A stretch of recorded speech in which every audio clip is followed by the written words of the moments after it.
할렐루야. 우리 서로 축복 인사 나누겠습니다. 하나님 은혜가 함께 하시기 바랍니다. 반갑습니다.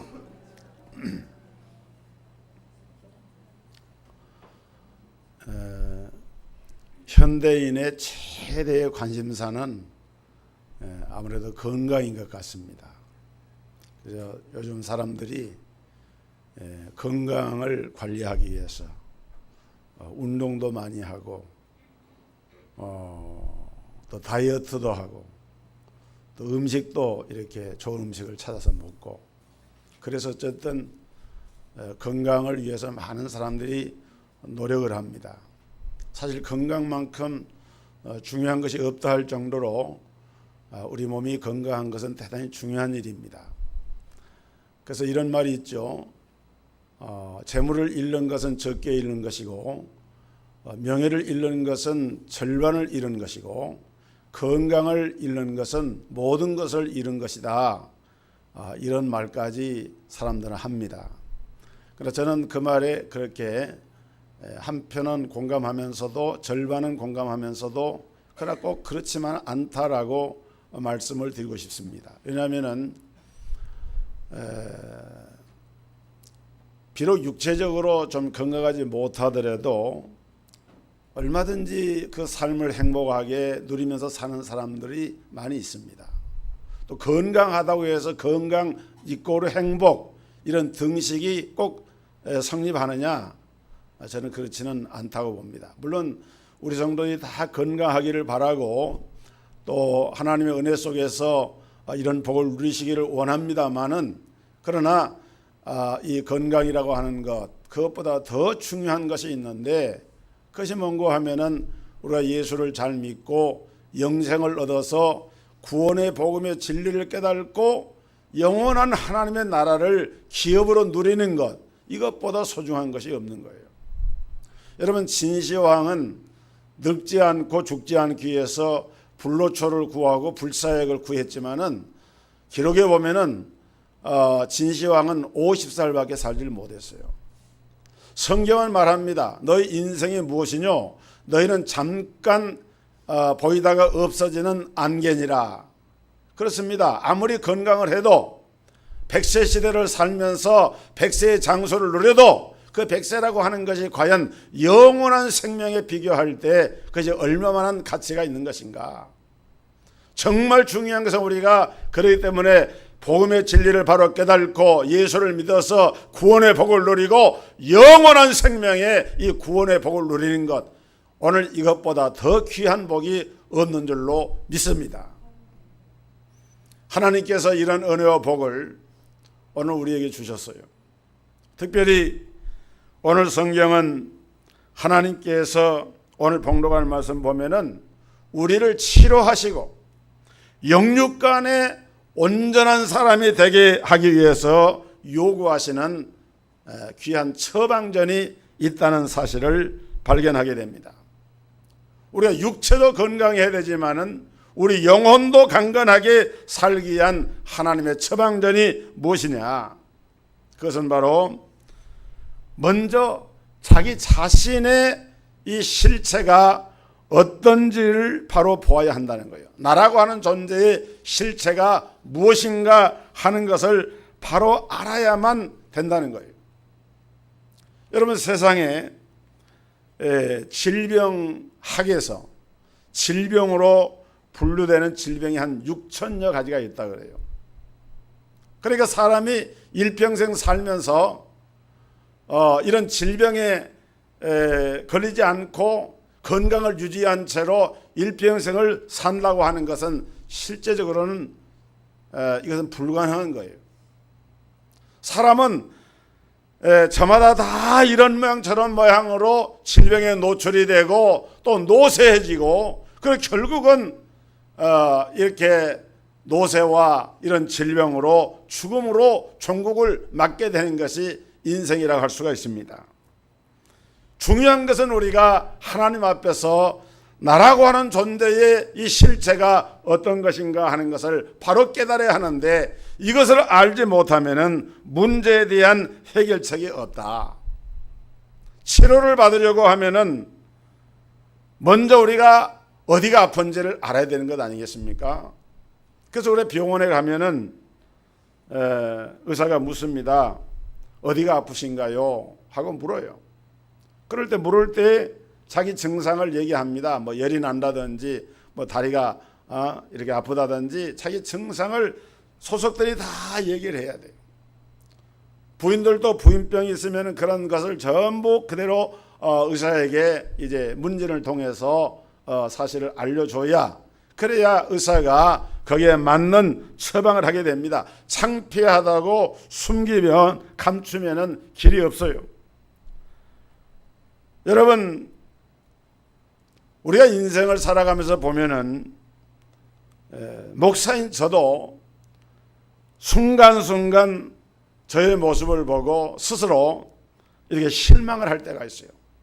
목사인 내가 이렇게 형편이 없는 존재인가? 이렇게밖에 살 수 없는가? 그런 어떤 자괴심이 들 때가 있습니다. 목사가 무슨 하늘의 천사도 아니고 뭐 구름 위에 사는 게 아니잖아요. 그러니까 우리가 일상의 삶 가운데 보면은 그런 자괴감에 빠질 때가 있습니다. 그런데 그럴 때마다 놀라운 위로가 되는 말씀은 사도 바울이 고백한 말씀입니다. 사도 바울은 로마서 7장 19절에서 내가 원하는 바 선은 행치 아니하고 도리어 원치 아니하는 바 악을 행하는도다, 이렇게 고백을 했어요. 여러분, 사도 바울 같은 위대한 성령에 사로잡힌 하나님의 종이었지만은 자기가 원하는 선을 행하지 아니하고 도리어 원치 아니하는 바 악을 행하는도다 하는 자기의 모습을 보면서 그런 그 자괴심을 그대로 솔직하게 드러내놓고 고백을 하고 있습니다.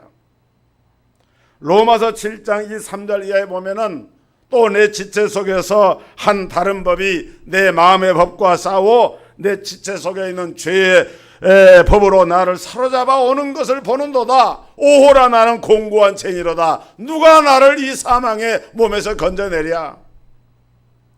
이것이 강도가 한 고백이 아니고, 이것이 일반 사람이 한 고백이 아니고, 기독교 최대의 인물이라고 할 수 있는 사도 바울이 하나님 앞에서 고백한 내용입니다. 오늘 그렇기 때문에 우리는 자신에게 속지를 말아야 돼요. 자신의 실체를 자신이 드러내야 됩니다. 여러분의 실체, 여러분의 자신의 모습을 보셨습니까? 다른 사람을 정죄하기 전에, 손가락을 들어서 다른 사람을 가리키기 전에 먼저 내 자신의 마음을 들여다보면서 하나님 앞에 나는 얼마나 중한 죄인인가. 여러분, 우리가 우리 실상을 보면은, 예수 그리스도가 없는 우리의 실상을 본다고 하면은 인간이라고 하는 것은 너무나 불쌍한 존재입니다. 죄성의 노예가 되고 포로가 되어서 죄에게 종노릇하면서 그 죄와 함께 더불어 먹고 마시고 살면서도 그 죄가 죄인 줄을 깨닫지 못하는, 마치 문둥병 걸린 사람이 문둥병이 걸리면은 피부 감각이 죽어버리기 때문에 아픈 줄 모른대요. 그 피부에서만 고름이 터지고 살이 섞어 문드러져도 이걸 모르는 것처럼 우리가 자기 자신의 실상을 깨닫지 못하는 것, 이것이 문제라 그 말이에요. 그러면 우리는 하나님 앞에서 자기의 실체를 숨김없이 드러내놓고, 여러분, 숨기면은 길이 없습니다. 하나님, 내 모습 이대로 주님 앞에 나왔습니다. 오늘 하나님 앞에 예배를 드리면서도 내 심령 중심 가운데 이런 마음의 믿음의 고백을 가지고 하나님 앞에 자신을 드릴 때 이 시간이 하나님을 만나는 시간이 되어지고 하나님의 은혜가 임하는 시간이 될 줄로 믿으시기를 주의 이름으로 축원합니다. 자기 자신의 실체, 하나님께는 감출 수도 없고 속일 수도 없고, 그렇기 때문에 자신의 모든 있는 그대로 약점과 아픔, 죄까지라도 다 드러내놓고 하나님, 내 모습 이대로 주님 앞에 나왔습니다. 이것이 우리에게 먼저 필요한 거예요. 그 다음에 두 번째는 주님이 들려주시는 음성을 드려야만 하는 것입니다. 오늘 본문 3절에 보면은 그 여주인에게 이르되 우리 주인이 사마리아에 계신 선지자 앞에 계셨으면 좋겠나이다. 그가 문둥병을 고치리이다 하는지라. 나하만 장군이 전에 이스라엘과 전쟁을 하면서 이스라엘의 한 소녀 아이 하나를 포로로 잡아서 데려와서 자기 집에 여주인에게 그 나만의 부인을 수종을 하는 그런 일을 하고 있는 그런 소녀가 있었어요. 그런데 나만 장군이 몸에 문둥병이 들었습니다. 이 나만 장군은 그야말로 존귀한 자입니다. 나만 장군은 이 성경에 있는 대로 큰 전공을 세워가지고 나라를 구한 구국의 영웅이 되기 때문에 왕도 함부로 할 수가 없는, 그야말로 나만 장군은 대단한 위세와 명예를 가진 그런 사람이었어요. 그런데 그 나만 장군의 몸은 문둥병이 들어서 이제 그것을 숨길 수 없게 됩니다. 집안에 빨래를 하면서 이 이스라엘의 이 소녀가, 이 계집 종이죠, 소녀가 빨래를 하면서 그 피골없는 그런 주인의 그 의복을 빨면서 이제 그런 고통과 그런 사정을 알게 됩니다.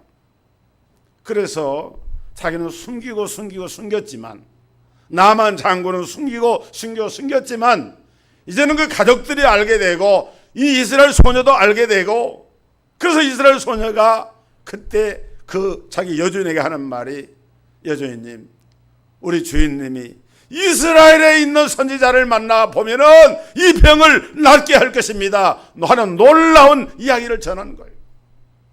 이 소녀가 어떤 믿음을 가지고 어떤 배경하에서 그런 말을 했는지는 모르지만은 적어도 이 소녀는 자기가 믿는 하나님, 그리고 이스라엘 선지자, 그 하나님의 종을 통해서 하나님의 말씀이 증거되고 선포될 때에 하나님의 역사가 일어날 것이라고 하는 그 믿음을 가지고 이 사실을 얘기할 때에, 놀라운 것은 오늘 이 무명의 소녀 하나가 이 나만 장군에게 이 기쁨의 소식, 이 복음을 전함으로 말미암아 이것이 나만의 귀에 쏙 들어오게 됐어요. 여러분, 복음이라고 하는 것은 잘난 사람, 말 잘하는 사람, 능력 있는 사람만이 전하는 것이 아닙니다. 그냥 그 집안에서 허드렛 일을 하는 계집 종에 불과하지만은 이 소녀 하나의, 아이 하나의 입을 통해서 전해지는 그 말이 그 가정의 그 주인을 살려내고 한 나라의 귀하게 들어 쓰임받은 장군과 그 나라의 국군을 좌우할 수 있는 그런 역사가 일어나는 하나의 길을 열 수 있는 계기가 되었다고 하는 사실을 생각할 때, 오늘 여러분 우리가 전하는 이 말 한마디가 사람을 살릴 수가 있다. 그러니까 복음을 전할 때 우리가 그래야 돼요. 복음을 전할 때 나 같은 사람이 이런 말 한다고 그게 무슨 영향력이 있을까 이렇게 하면서 주저할 필요가 없는 거예요. 예수가 그리스도이심을 선포하고 복음을 증거할 수 있는 기회가 주어졌을 때 그 복음을 힘있게 그대로 전하면 그 나머지 일은 하나님이 하시는 거예요. 여러분, 놀라운 것은 이 이름 없는 소녀 아이 하나가 전한 그 이야기를 아람 나라의 영웅이었던 나하만이 들었다는 거예요.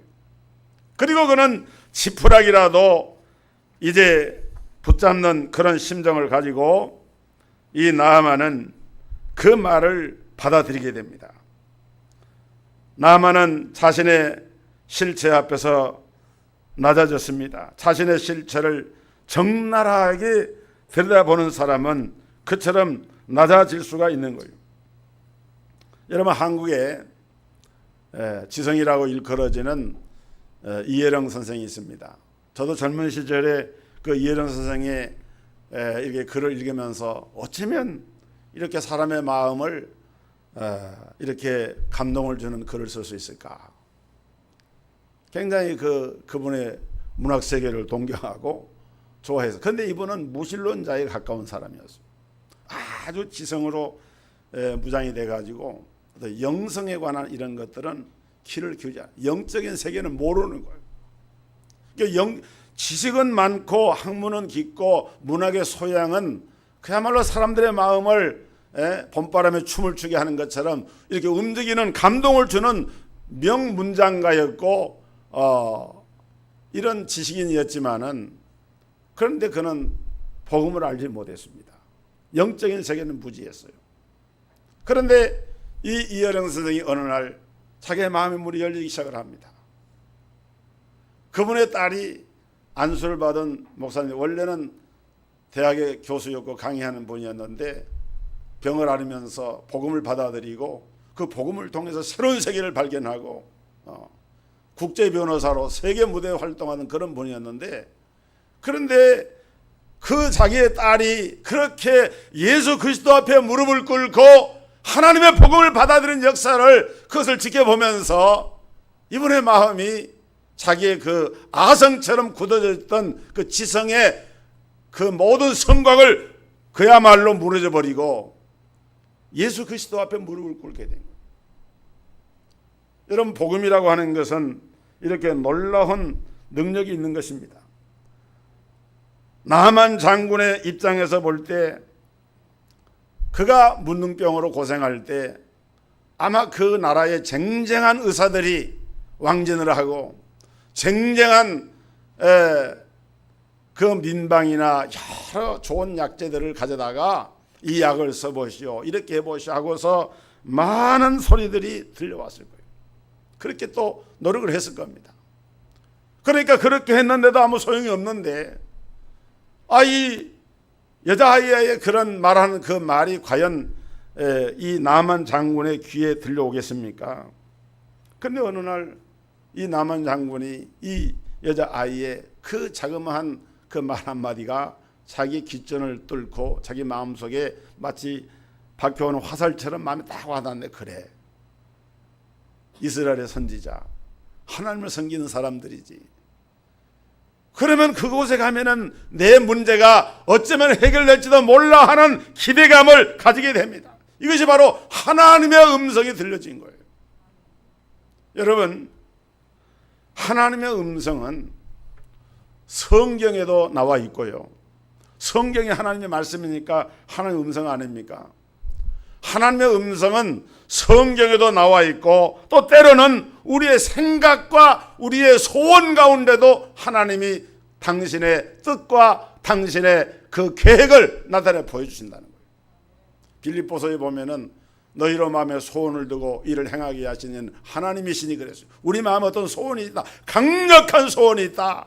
그것은 그냥 내 생각이고 내 소원인 것 같지만은 때로는 하나님이 내 마음속에다 그런 소원을 주시는 거예요. 여러분, 사도행전 20장에 보면은 바울이 나는 어떤 일이 있어도 예루살렘에 가야만 한다. 바울이 그 당시 고린도에 머물러 있으면서 이제 3차 전도여행을 끝을 내고 그 고린도에 머물러 있으면서 저 마게도냐와 아가야 지역의 형제들이 모금한 이 구제 헌금을 가지고 예루살렘을 이제 방문해야 되는데, 근데 원래 바울의 계획은 예루살렘을 가는 것이 아니라 로마에 가서 복음을 전하고 그 다음에 로마의 성도들이 자기를 저 서바나까지 보내주기를 바라는 그런 마음을 가지고 기도를 하고 있는데, 그런데 그런 기도와 함께 강력하게 마음의 소원이 일어나는데 그게 뭐냐면은 내가 먼저 예루살렘에 가야 되겠다. 근데 그때 바울이 예루살렘에 가려고 할 때 많은 사람들이 만류를 했습니다. 원래 바울이 고린도 오기 전에 에베소의 밀레도에서 3년간 목회하던 그 밀레도 에베소 성도들을 작별하고 밀레도의 장로들과 작별한 다음에 그리고 이제 고린도에 와서 고린도를 경유해가지고 이제 예루살렘으로 가려고 하는데 많은 사람들이 예루살렘에서 환난과 핍박이 기다리고 있고 당신 가면 거기서 죽을 수도 있습니다. 이렇게 하는 거예요. 그런데 사도행전 20장에 보면은 예루살렘에서 환난과 결박이 나를 기다린다 하시나 내가 주 예수께 받은 사명, 하나님의 은혜의 복음을 증거하는 일을 마치려 하면은 나의 생명을 조금 더 귀한 것으로 여기지 아니한다. 나는 예루살렘으로 가야만 한다. 예루살렘으로 가야만 한다. 여러분, 그것은 바로 성령의 음성이었습니다. 성령님께서 사도 바울의 마음속에다가 강력한 소원을 두시면서 그 마음속에다가 마치 불길처럼 일어나는 그 강력한 소원을 견디지 못해서 결국 바울은 예루살렘으로 들어가게 됩니다. 그리고 실제로 바울은 예루살렘에서 거기에서 이제 사로잡히게 되고 가이사라 감옥에서 2년 동안 감옥 생활을 하게 되고, 나중에 자기가 원했던 로마행은 자기 스스로 간 것이 아니라 죄수의 몸으로 이제 로마의 율리오라고 하는 백부장의 그 인솔을 하여서 죄수의 몸으로 가게 되는 그런 사실이 우리 사도행전의 기록을 통해서 나타나 있어요. 중요한 것은 성령의 음성을 바울은 들었다는 거예요. 오늘 그런 것처럼 오늘 우리의 마음속에도 하나님께서 들려주시는 음성이 있어요. 여러분, 우리 예수 믿은 성도들, 주를 그리스도로 믿고 고백하고 하나님을 나의 아버지라고 고백하는 성도들은 다 성령을 받은 사람들이고 성령이 그 안에 내주하는 사람들인데, 성령님께서 모양과 형편은 다르지만 하나님께서 우리 마음속에다가 불타는 소원과 마음의 기도의 제목을 주시면서 우리에게 들려주는 음성이 있다 이거예요. 그것은 모양은 각기 다르죠. 어떤 사람에게는 이런 음성으로, 어떤 사람은 저런 음성으로. 형제와 싸운 사람에게 너 형제와 화목을 해라. 주일 성수를 제대로 못하는 분은 너 주일 성수 바르게 해라. 11조를 하나님 앞에 바르게 하지 못하는 그런 성도들에게는 하나님께 때로는 그 마음속에 그런 음성을 주시는 거예요. 하나님께 정한 11조를 바르게 드려라. 하나님의 음성이에요. 성령의 음성이에요. 그런데 이런 음성들이 들려지지만은 왜 그 소리를 듣지 못하느냐? 세상 소리에 귀를 기울이다 보면은 그 소리가 안 들리는 거예요. 나만 장군이 그 많은 묻는 병으로 고생할 때에 주변 사람들이 이 약을 써보시오, 이 의원이 쓸 때 있습니다 하면서 해서 그런 말 들어봤지만 소용이 없었어요. 근데 어느 날 게제바의 소녀아이 하나가 우리 주인님이 이스라엘에 있는 선지자를 만나면은 그 병을 고치리이다, 그런 말을 처음에는 귀가 거의 들어왔겠습니까? 그런데 어느 날 그 소리가 들린 거예요. 그래,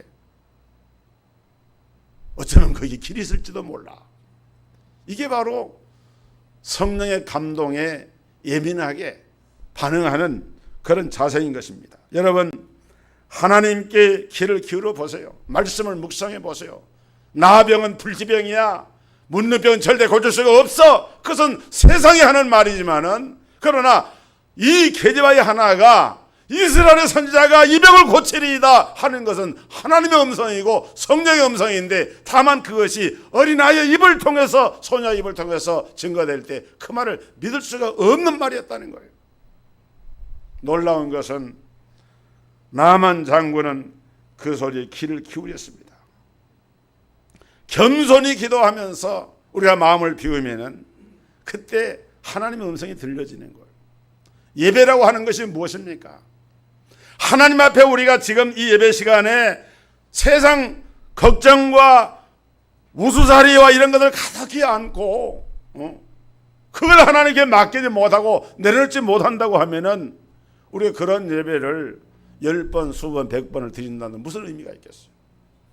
어떤 분들은 자식 걱정, 어떤 분들은 사업 걱정, 걱정거리가 왜 없겠어요? 그러나 여러분, 살아계신 하나님, 좋으신 하나님, 우리 인생의 모든 문제 해결자가 된 주님 앞에 이 시간 그 모든 것을 내려놓고 주님의 음성에 귀를 기울이는 우리 성도들 되기를 주의 이름으로 축복합니다. 그렇게 되면은 하나님의 음성은 우리의 인생을 바꿔놓게 되는 것입니다.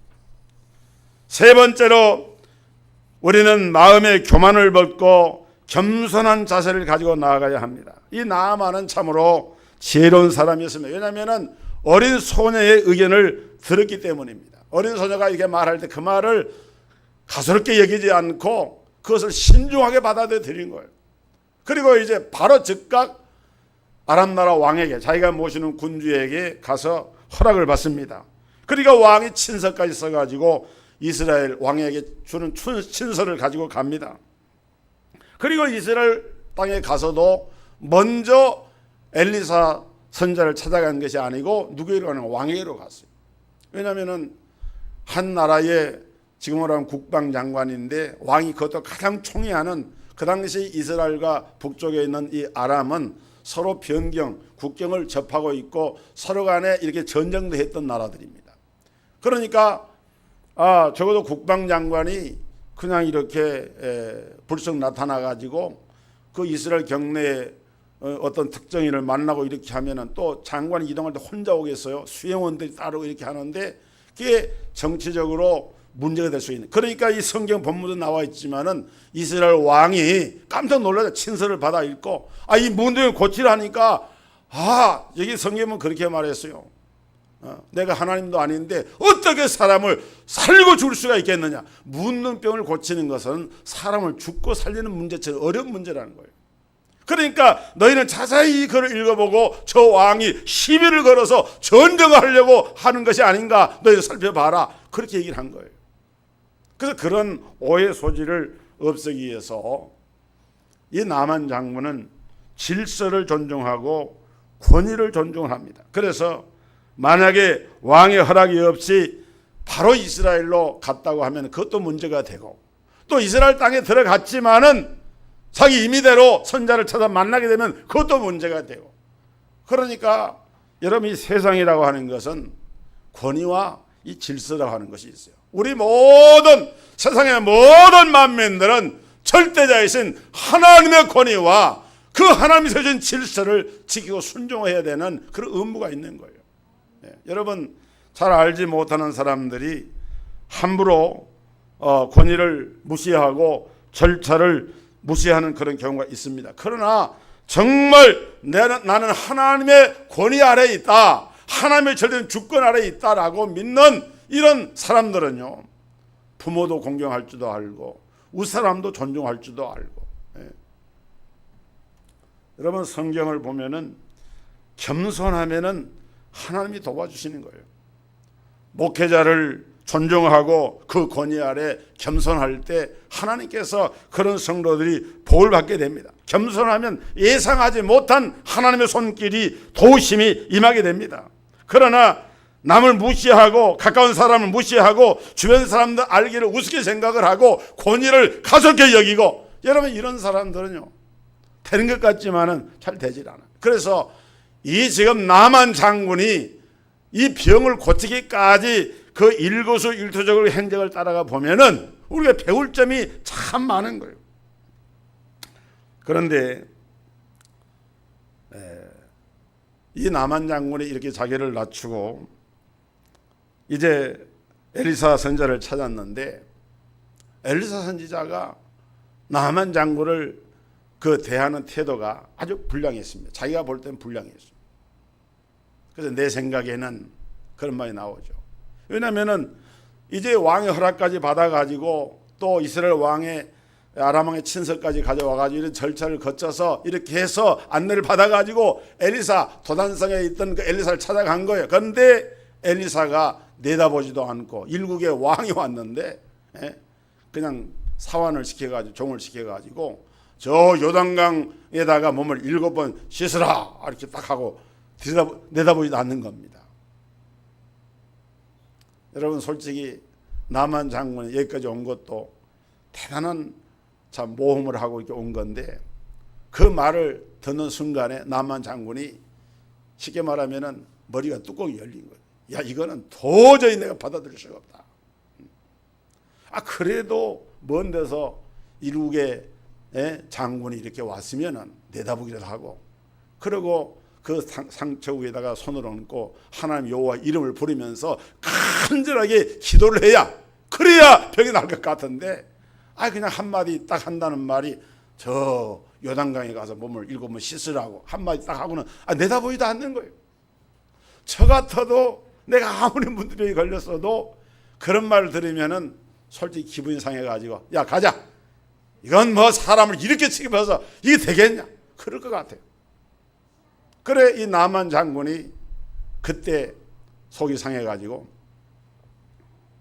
우리 아람 나라에는 아르발이라든지 그 좋은 강들이 물이 맑고 깨끗한 강들이 많은데 사실 요단강 가보니까요 물도 그렇게 우리나라 왕수천 같아요.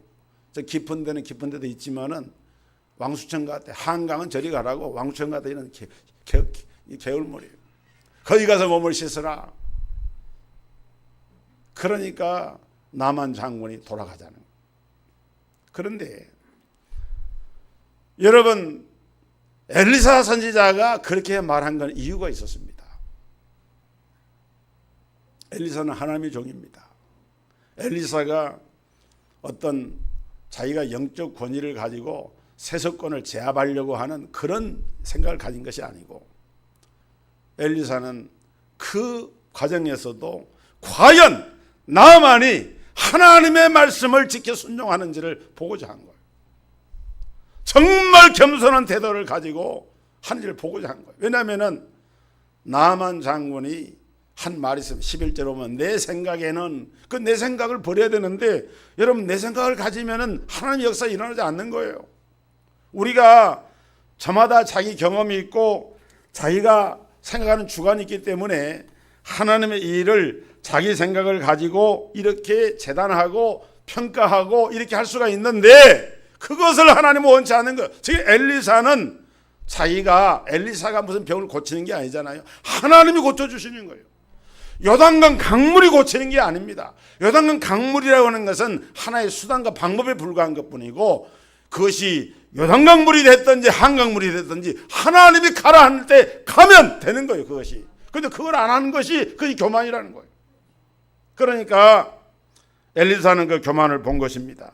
자기를 찾아온 나만이었지만은 나만을 고쳐주실 분은 자기가 아닌 하나님이기 때문에 그런데 이 나만이 하나님은 자기 안중에 얻고 엘리사가 치료해 주는 줄로 착각을 하고 거드름을 피우는 것을 보이니까 이것을 꺾은 겁니다. 오늘 여러분 우리 성도들이 이 땅에 살면서 매사에 우리가 마음속에 늘 잊지 말아야 할 우리 개혁주의 신앙의 중요한 모토 가운데 하나가 뭐냐면 코람데오라고 하는 말입니다. 코람데오. 데오는 데오스 하나님을 말한 것이고 코람이라고 하는 건 면전이란 말입니다. 하나님의 면전에서 여러분 우리가 이 세상에 살아갈 때에 마지막 죽을 때에 우리가 하나님 앞에 우리 얼굴 들고 나아가야 됩니다. 그런데 우리가 하나님의 면전 의식을 가지고 살다가 죽을 때도 그렇게 하나님께 가야 되는 거예요. 여러분 죽을 때 하나님의 얼굴 돌려버리시면 어떻게 되겠습니까? 여러분 하나님의 이 면전의식을 가지고 예배를 드릴 때도 목사 앞에서 성도 앞에서 드린 것이 아니라 우리가 지금 하나님 앞에 예배를 드리고 있다. 내 생각이 아닌 하나님의 방식으로 예배를 드리고 있다. 이런 마음이 우리 마음 가운데 있어야 그것이 바른 예배가 되는 거예요.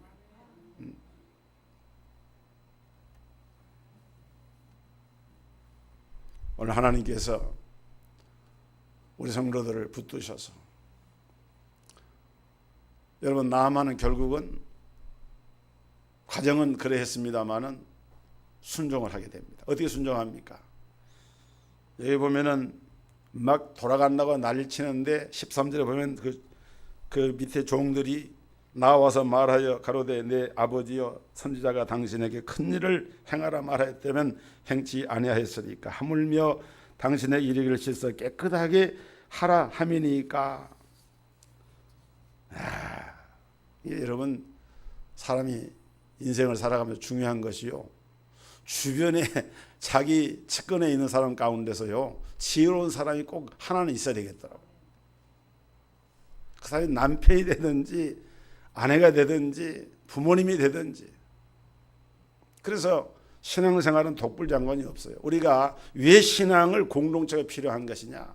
때로는 목사님의 조언도 필요하고 때로는 성도님의 조언도 필요하고 믿음의 가족들이 신앙생활을 공동체 속에서 서로 도우면서 교제하면서 주의 종이 조언을 하고 또 공동체 속에서 서로 도우면서 함께 이렇게 고쳐지도록 그렇게 돼야 되는 거예요. 그래서 사람이 말입니다, 막 화가 나가지고 이렇게 되면은 남의 말 듣기가 쉽지가 않습니다. 지금 나만도 지금 화가 자석 나가지고 그러고 있는데, 그런데 그 밑에 있는 부하들이 딴 얘기를 다 하거든요. 그런데 나만의 위대함이 여기에 나옵니다. 그 말을 듣고 즉각 수정을 해요. 그래, 내가 잠깐 화를 낸 거 실수했구나. 그러고는 즉각 요단강에 몸을 들어가는 거예요. 성경에 기록은 안 나와 있는데 그 7번 들어갔다 그랬잖아요. 첫 번 들어갈 때 좀 나아지고 두 번 들어갈 때 좀 그런 게 아니고, 제 생각은 그래요. 7번 들어가면 내 살이 여전하게 깨끗하리라.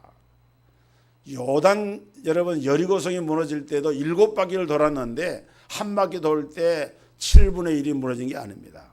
마지막 7바퀴를 다 돌았을 때 한꺼번에 성이 와르르 무너진 거예요. 이 순종의 여부를 하나님 보신 거예요.